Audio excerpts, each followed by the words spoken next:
अस्सलाम वालेकुम बिराओ, क्या हाल है? ठीक हो? तबीयत से ठीक है? फिट फाट हो? अच्छा गल है आंदे ना कि जो कुछ अच्छा होने लगे ना नाल ही बुरा हो जाता है कि पहला मेरी कपाह बिल्कुल ख़त्म हो गई आई तो हुण माशाअल्लाह चंगा गोकड़ा लाई पई है ते तिड़दी पई है ते इदू ना दरिया दे बड़े खतरे आ। हर दिन एक नवी खबर होती है कि अज दे बन लोड जावना, अज बन लोड जावना, तो अज इंज हो जावना। राती बई है 1 घंटे बाद बन लोड जावना है। ना रात नू सुकून तो ना दिन नू चैन। आ दरिया वाला मसला बना खला है। बाकी इंशाअल्लाह अल्लाह मेहरबानी करसी।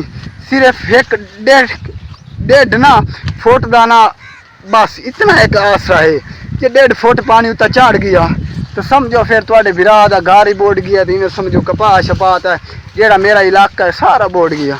बाकी अल्लाह मेहरबानी करसी, माड़े बंदे है, गरीब है यार, ते अल्लाह किसी को घर बेघर ना करे। ते आ देखो माशाअल्लाह चंगा इस ते हुण मैं खर्चे तोन के कीता कपाह ते। आ देखो तुहानू नजर आंदा पियो सब फल कितना है के। बाकी वीडियो अच्छी लगी हो चैनल को सब्सक्राइब करना है, वीडियो को लाइक करना है, शेयर जरूर करना है।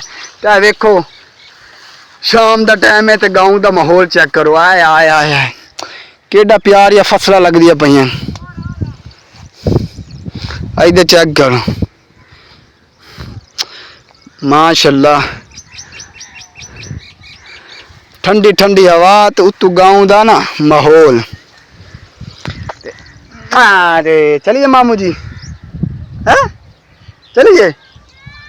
हाँ ओके अल्लाह हाफिज, लव यू हो गया, टाट बाय बाय। बाकी यार वीडियो नू ना शेयर जरूर किया करो ते लाइक भी कर लिया करो ते चैनल नू सब्सक्राइब भी कर दिया करो। तो बाय ओके अल्लाह हाफिज, लव यू। नुकसान हो गया दिया गाड़ टूट गए। ओए होए होए